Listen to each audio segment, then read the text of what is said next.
ہندوستان تو ایک ملک تھا، بٹتے بٹتے بٹتے بٹتے ایک ملک سے 3 ملک بن گئے۔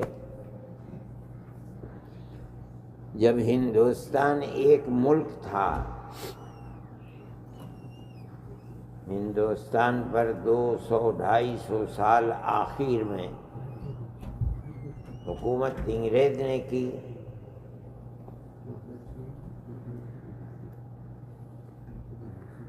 انگریز نے حکومت کی ہندوستان کے مسلمان سب سے پہلے، بعد میں مسلمانوں نے ساتھ لیا ہندوؤں کو کہ ملک اس وقت تک آزاد نہیں ہوگا جب تک سارے لوگ مل کر ملک کو آزاد نہیں کرائیں گے۔ اس وقت سن 1857 کے اندر 32,000 مسلمانوں کو صرف دلی میں قتل کیا، علماء کو، جس کے لباس سے یہ لگتا تھا کہ یہ عالم ہے اسی لیے بیٹھے ہو، خدا کا گھر ہے، مٹاؤ مٹاؤ اس کو۔ اشد الناس عذابا عند اللہ، یہ نبی کریم علیہ السلام کا رکھتے کیوں ہیں اس کو؟ جیب میں رکھو نا اس کو۔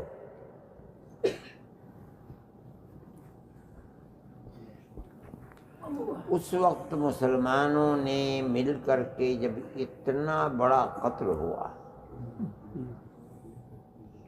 تو بچے گھروں سے باہر نکلتے تھے بھیک مانگنے کے لیے۔ ماں گھر میں بیٹھی ہے، کھانے کو کچھ ہے نہیں، باپ مر گیا، اسے قتل کر دیا، تو پیٹ کیسے بھرے؟ جاؤ بھیک مانگ کر کے لاؤ۔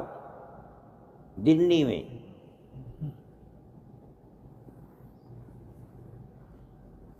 چرچ کے لوگ نکلے اور ان کو پکڑ پکڑ کر ماں سے کہتے تھے ہمیں دو، ہم اسے مفت پڑھائیں گے، مفت لکھائیں گے، مفت پہنائیں گے، اور پڑھا کر کے اس کو ملازمت دیں گے، یہ اپنا پیٹ بھی پالے گا اور تمہارا پیٹ بھی پالے گا۔ ہمارے اکابر، ہمارے علماء نے جب دیکھا اس کو، عام معافی کا اعلان ہوا، جو لوگ جیل میں تھے، تو 1857 میں تو یہ ہوا تھا، ٹھیک 9 سال کے بعد 1866 میں مدرسے کی بنیاد رکھی، دارالعلوم۔ ہم مفت کھلائیں گے، بالکل اسی طرح سے ہم مفت پہنائیں گے، مفت پڑھائیں گے، مفت کتابیں دیں گے۔ اس کا باپ مجاہد تھا، جان دے دی اس نے ملک کے لیے، اسے بھی مجاہد بنائیں گے۔ اللہ، وہ مدرسہ سب سے پہلا مدرسہ تھا۔ آج اس مدرسے سے ساری دنیا کے اندر مدرسے ہیں، ساری، یہ بھی اسی کا مدرسہ ہے، دارالعلوم ہے وہ بھی اسی کا مدرسہ ہے، جتنے مدرسے ہیں سب اسی کی شاخ ہیں۔ کیوں؟ دین انسان کا، اسلام محفوظ رہ سکتا ہے اگر آنے والی نسلوں میں، ایک کے بعد دوسری نسل، ہمارے اولاد ہے، ہماری اولاد کے بعد ان کی اولاد ہے، ان کی اولاد کے، تو صرف مدرسوں سے محفوظ رہ سکتا ہے، بغیر مدرسوں کے محفوظ نہیں ہوگا۔ یہ ہمارے قابل کا پروگرام تھا، وہ پروگرام آج تک چل رہا ہے۔ آج سے 250 سال پہلے دارالعلوم کی بنیاد رکھتی، اس وقت نظر نہیں آتا تھا کہ کیا ہوگا اس کا پھل۔ آج نظر آ رہا ہے کہ دنیا میں جہاں چلے جائیے مدرسے، کیا ہو رہا ہے؟ جو نسل پیدا ہو رہی ہے، ہم تو آئے ہیں بنگلہ دیش سے، ہندوستان سے، عرب سے، پاکستان سے، وہاں تو اذانیں بھی ہوتی ہیں، مسجدوں میں نمازیں بھی ہوتی ہیں، مسجدوں بھی ہزاروں لاکھوں کی تعداد کے اندر ہیں، لوگ پڑھتے ہیں، ایک ماحول ہے۔ اس ملک میں یا دنیا کے کسی بھی ملک میں جہاں کوئی ماحول نہیں ہے، ہمارے بعد ہماری آنے والی نسل کا دین و ایمان محفوظ کیسے رہے گا؟ اس کا طریقہ کیا ہے؟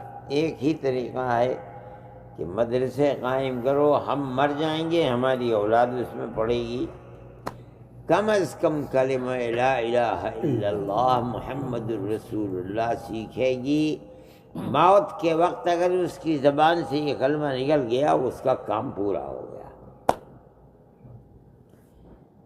اگر مدرسے نہیں ہوں گے اور نسلوں کو، ہماری آنے والی نسلوں کو پڑھانے والے لوگ، ایمان سکھلانے والے، دین سکھلانے والے نہیں رہیں گے تو دین محفوظ نہیں ہو سکتا۔ دنیا کے بہت سے ملک ہیں جن کے اندر نہیں تھا، دین محفوظ نہیں ہے۔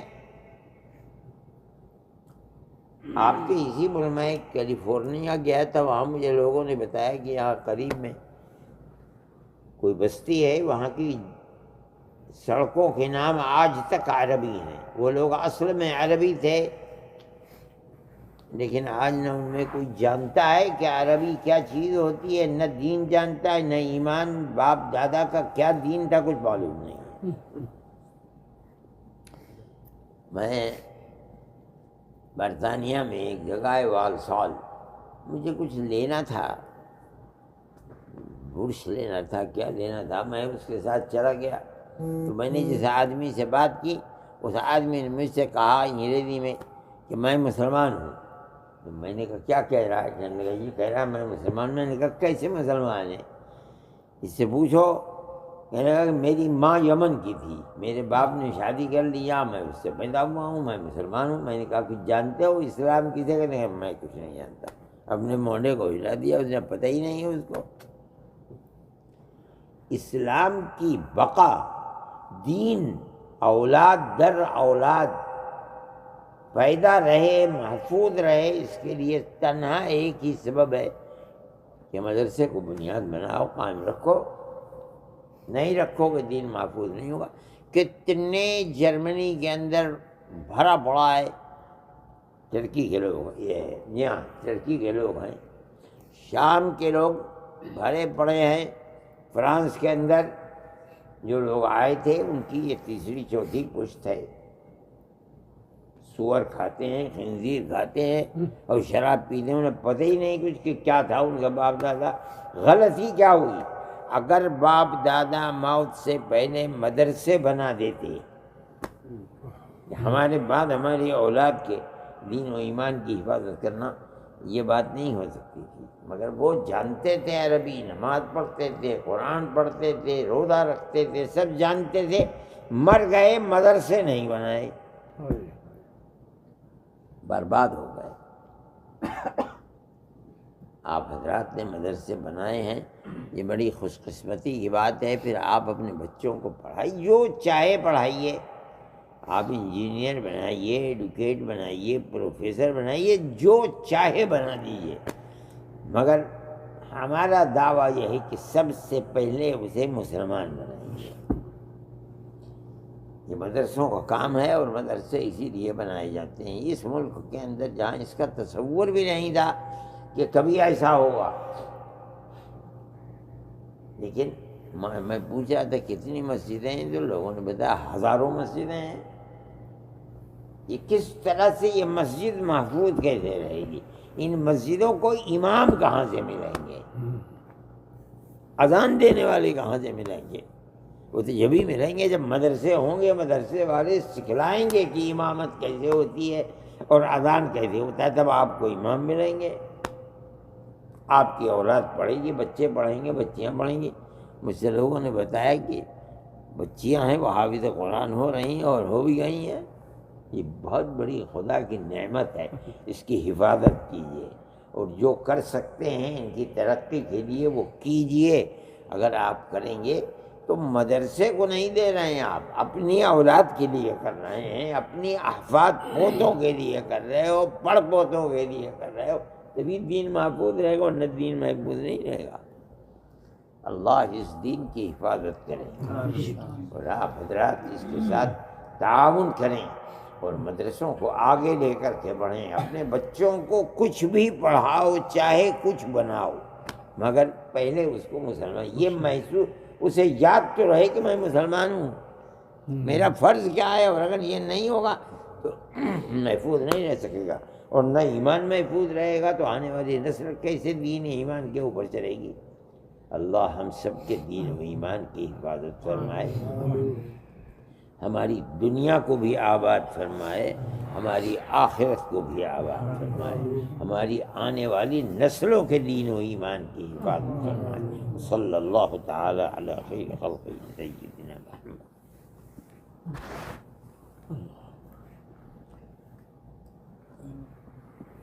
کیوں بھائی، کہیں اور جانا ہے یا یہیں کھانا ہے؟ مفت